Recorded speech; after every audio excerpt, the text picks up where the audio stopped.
Hello everybody, welcome to Stonx Music. My name's Ollie and today we're going to be having a look at Saturator in this deep dive episode. Let's go!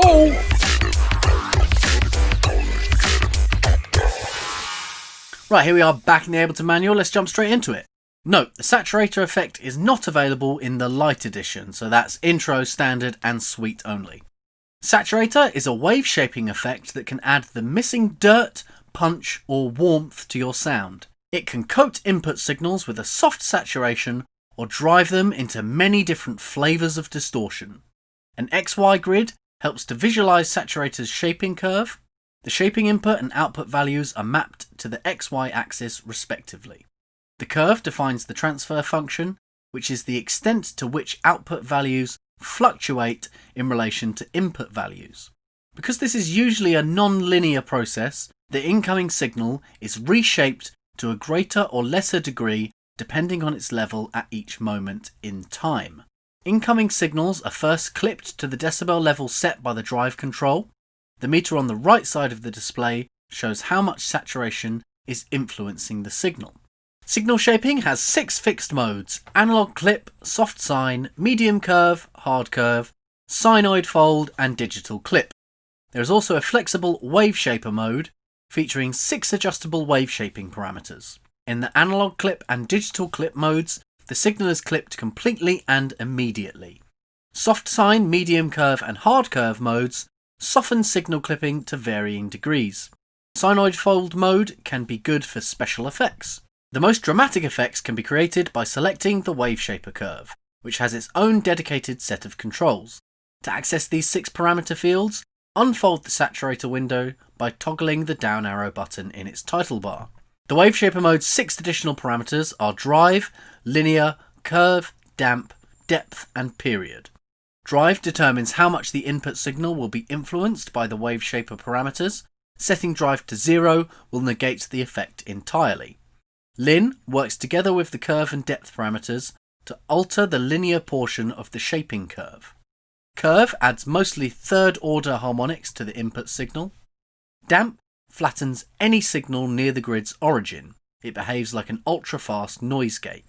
Depth controls the amplitude of a sine wave that is superimposed onto the distortion curve, and period determines the density of ripples in the superimposed sine wave. The DC button activates a DC filter at Saturator's input stage. This is mainly useful for removing DC offsets from audio material that contains them. Activating the colour button enables 2 filters. The first of these, controlled with the bass control, dictates how much the effect will be reduced or increased for very low frequencies. The second filter, essentially an equalizer, is used for controlling higher frequencies. It's shaped with the frequency knob, cutoff frequency, width and depth controls. The output control attenuates the level of the device output. When soft clip switch is activated, Saturator will also imply an instance of its analog clip curve to the output. The dry wet control adjusts the balance between the process signal and the dry signal. Set it to 100% when using Saturator in a return track. Aliasing can be reduced by enabling high quality mode, which can be accessed via the right click PC, control click Mac context menu. This improves the sound quality, particularly with high frequency signals, but there is a slight increase in CPU usage. Right, so that's the Saturator. Let's jump into Ableton and see what it does. Right, so here we are back in Ableton. As always, I'm going to start with an operator, just with a pure sine wave, so we can really see what Saturator is doing. So I've got span open, I've got a C note here, there we go, just a nice pure sine. So let me turn the Saturator on. First of all, you'll notice mine does not look like yours if you've just dragged it in from here. So I've saved over my main preset, and what I've done here, I've enabled high quality mode. See, high quality mode is ticked. And this little trick I pretty much use whenever I'm using Saturator. So the drive is up 6 dB, the output is down 6 dB. So if I wanted my drive to be up 12, I'd make the input go down 12. Just to kind of keep them balanced. So that was at 6 and this was at -6. So let's just turn the drive off, set the output to normal, and soft sine, I think it starts on analog clip at the top here. And with our colour off, that pretty much turns off all of these, and soft clip off as well. So this is just Saturator in analog clip mode with nothing else turned on. Let's have a look. pretty much no different, right? And let's turn it to soft sine. We can see at 200 Hz here, there's an extra little bit being added. Let's come to medium curve. Sounds a bit louder, but I can't really see any extra harmonics. Hard curve. Ooh, now we're getting some extra harmonics. Look at all these lovelies. Cinefold. You can see that main one at 200, but the others aren't really there. Digital clip. That sounds a little bit quieter. You can see it's doing something, but not that we can see. And wave shaper, which in its standard won't be doing much. You can see here it's doing more than the digital, but without messing with these, it's not really going to do too much. So if it's closed, you don't get those extra little drive curve and etc down there. So as standard, you can see straight away hard curve is the one off the bat that does the most. So let's go back to analog clip, and I'm going to go up by 6 on the drive and -6 on the output. So they're all going to be driven a bit harder now. So we got analog clip, soft. You can see that that's boosted a good bit more, 6 dB more. Medium curve, you can see them being added now. Hard curve. Sinoid, again, it's just because we've boosted it by 6, it's added some more. Digital clip, again, see down here less. And wave shaper, again, without messing with this, you won't get too much. So the way that I've got mine set up is on the soft sine, +6, -6, soft clipping on. So you can see what this adds. Just a little bit of that extra, that should be, what's that, a G, so it's adding it at a 5th, but it's just some extra overtones. So what I like to do, my main use, I've got 2 main uses for Saturator. One of them, when it comes to mix stage, I pretty much chuck this. This is why I've got it saved as the template, as the default. But the reason I have this saved is when I'm coming to do a mix, if something's not quite popping out enough, chuck a saturator on it. It doesn't have to be overly distorting, but you can see here these 2 saturators now. So if we've got a pure sine and we want to use this as a sub,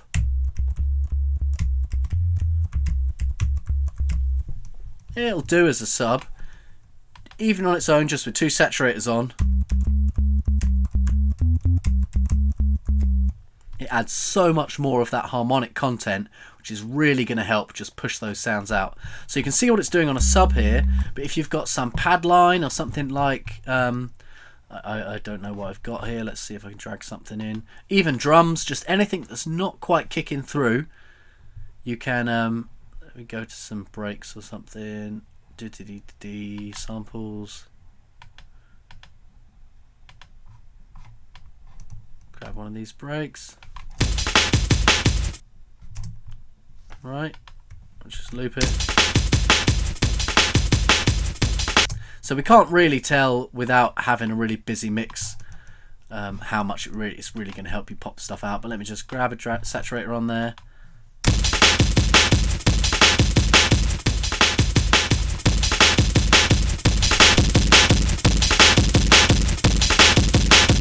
So you can hear it is adding distortion, but it's really just, I really like the colour of Saturator. I think it really just helps push those things out in your mix.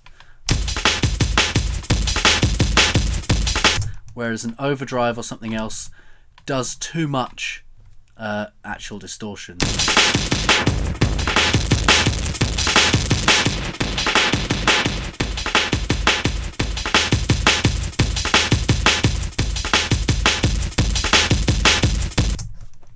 It's just a really nice way to kind of add that warmth and, like I say, just really help things pop out of the mix, I feel like. On even a little nice paddy sound or something if we had. Let me grab something. Let's use Surge. It's another free one from the Bitwig guys. And let's just grab something I don't really care for now. Let's paddy thing, pad 5, that'll do. So if you had something,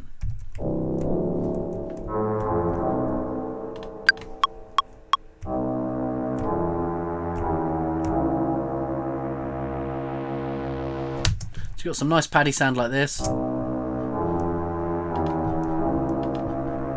and it's not really popping out of the mix. There's a bunch of things you could do, but one of the first things I like to do, chuck a saturator on it. See if adding those extra frequencies and harmonics just helps it pop out a bit more. So let's have a listen and look at the difference in span.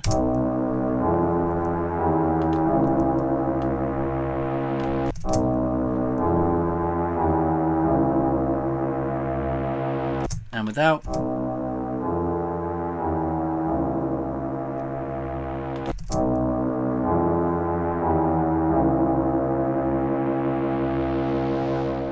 So it's not distorting it so much that the wave is becoming unrecognizable, but it's just adding it just brings it up a bit more. It's adding a bit more saturation.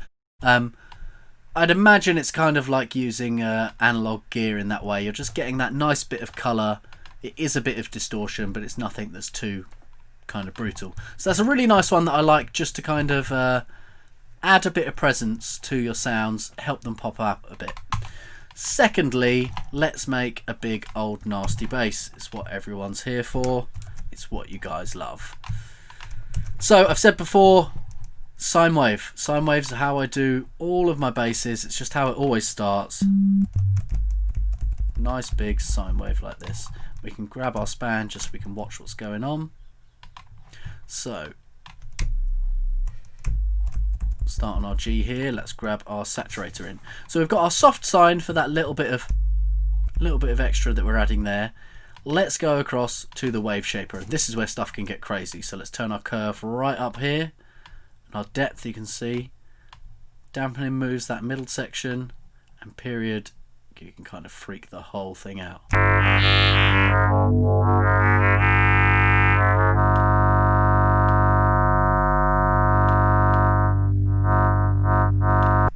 So we can have drive, let's go 24 up, and then take 24 from the output.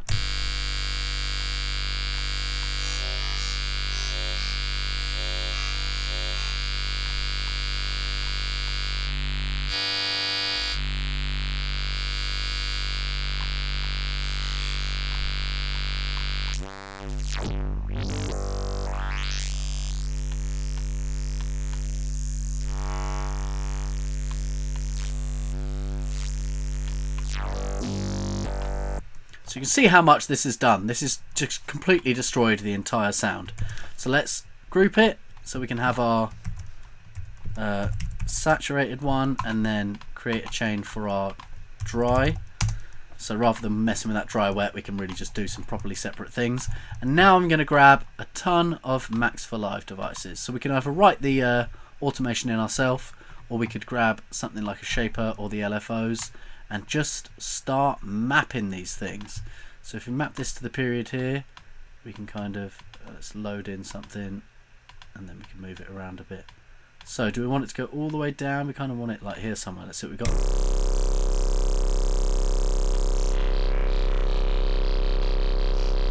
How quick's that going?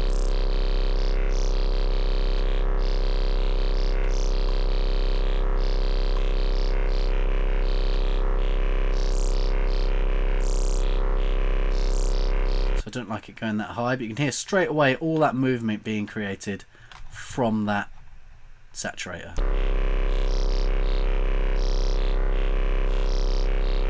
Cool. So next, let's grab an LFO. We can put it before or after the shaper, it doesn't really matter. We're going to map that to, let's do the bass.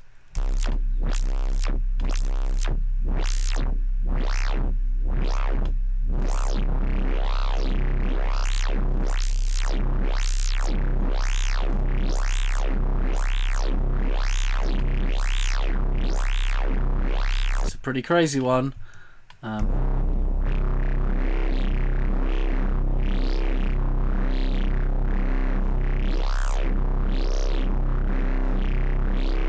Maybe there. Let's take another shaper after this. Control D, and we will map that shaper to the depth. And let's take a different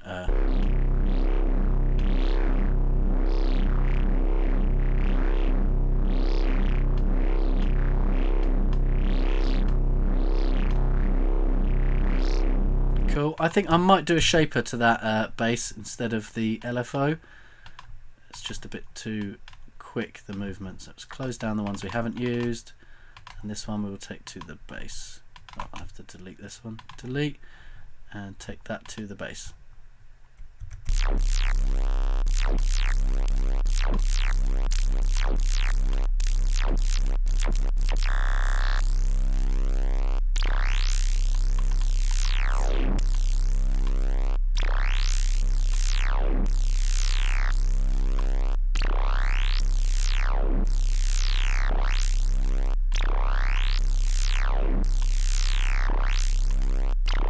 This one up. Oh, what are you doing? Come on, mate.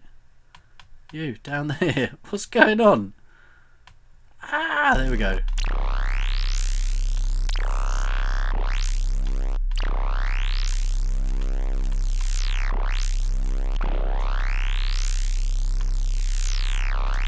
Add some jitter to it so it moves around a bit more.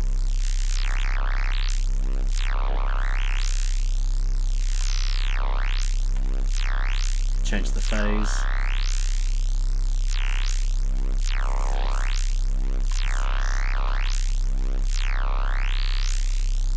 So you can hear all of that crazy movement that's being added, and from there we could go again. We could just grab another saturator. Let's come to audio, and after all of that we could do it again. We could come to our wave shaper.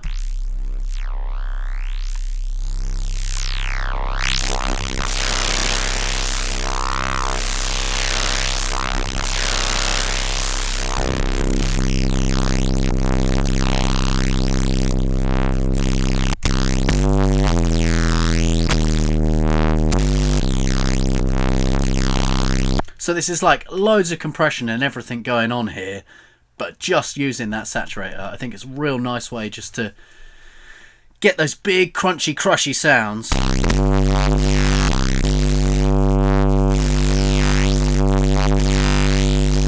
I could resample that into a million things. I love it. So let's go to our pitch. Let's turn our glide on.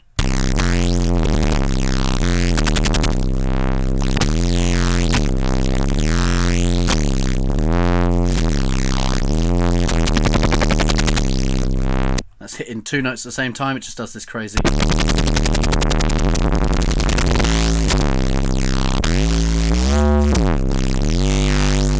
And that's just a massive thick bass sound. I mean, you could just keep going with this. Wave Shaper really does just smash the shit out of everything. If we wanted to do the stuff we did from other episodes, we could grab our auto filter after that. We could notch mode, put that to OSR, give us a bit more drive, and then we could grab another max device, grab our LFO and just do some slow sweeps. We can map that to our frequency, come here to like 4 and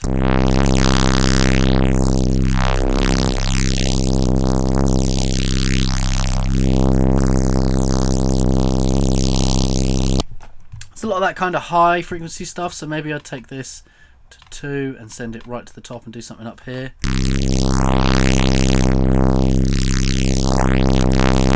And then maybe you might need to, I can see that's like real smashing against the wall up there, so put a glue compressor on just to help with some of that smashy, bit more control, get that soft clip on just so we're not peaking.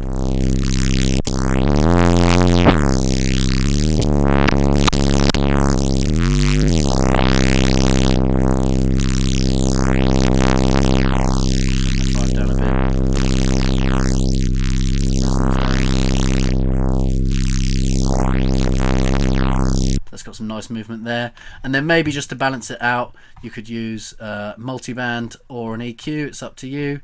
I'd say there's still a bit much fizz in the top. Balance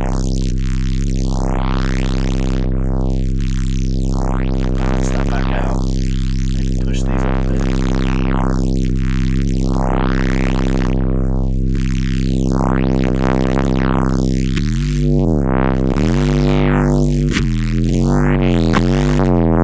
It's got that nice kind of like zippy sound to it. I don't know how to describe it apart from like a zipper. You get those real nice neuro basses that kind of go zip between notes.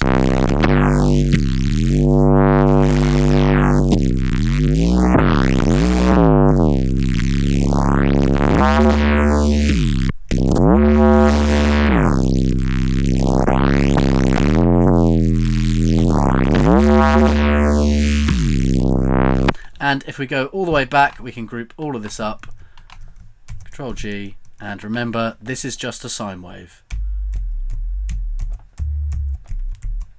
So if we wanted to turn the next one on, we could hit that to square. Well, it did saw, so that'll have to do. Come to envelope and have this coming in. Now, our initial synthesis has a lot more sound, so when we turn this on, it's going to go fucking ballistic.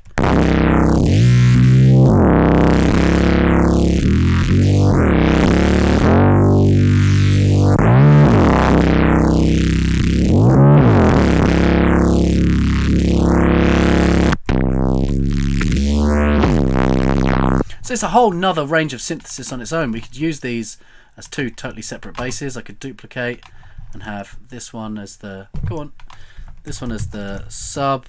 Well, it's not really a sub because it's still a distorted, so we'll just go sine, distorted bass, and then this one as the saw bass, and then you could have some kind of cool response between these guys.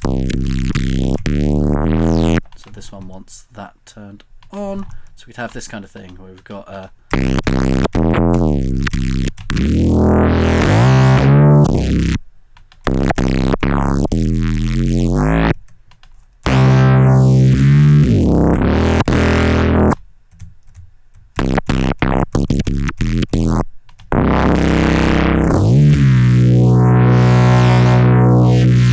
So that is the wave shaper in Saturator. It is kind of endless, the amount you can smash the shit out of sounds with it. Even if you take this surge thing from up here, duplicate that. So this is that nice little pad that we had. So where you'd use our soft sine just to give it a bit more, let's take this down to wave shaper and just curve up, depth up, period up, dampen. It does make a difference, but you know, it's up to you.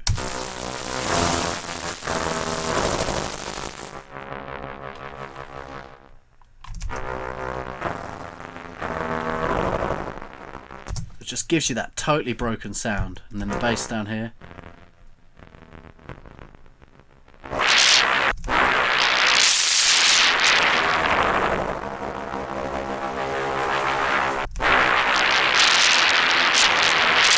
So I kind of like using it at this real crispy, broken kind of place. Get the auto pan after it. Amount up, get them in phase, out of phase, so that we can then do some kind of right click here, show automation, and just kind of do this.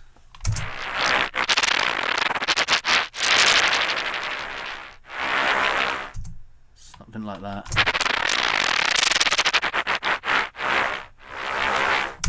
That works really nicely on build-ups or intros, and we could also have it kind of filtering down as it's doing this kind of thing. Filter up, filter down.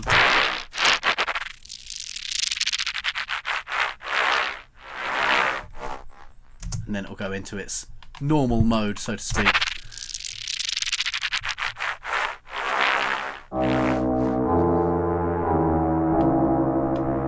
So it's a real nice way to kind of get these big kind of broken transitions, and then we could do something where, for instance, if we had this line before, and move that there, and then we can automate the dry wet show automation. So we could have all of it on one channel, and it's kind of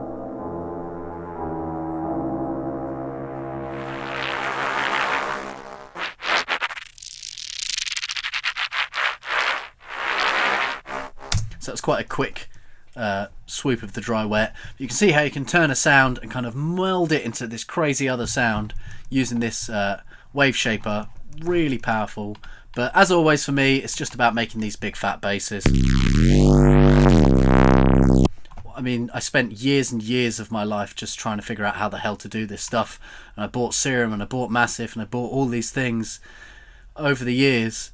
And I always just come back to Operator and tons of effects. I mean, when you understand what you're looking for, which is just tons of frequencies, then it really doesn't matter what synth you've got. You can do this all just with sine waves.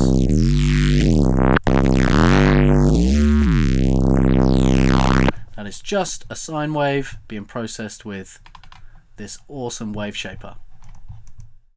Alright everyone, that'll do it for this episode of Deep Dive. Hopefully you learned a thing or two about the Saturator. As always, project files are available down there in the description, so if you want to get your hands on those basses, if you want to just deconstruct what I've did or just straight up use them in your own tracks, feel free, go ahead.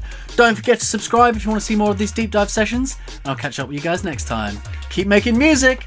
Bye!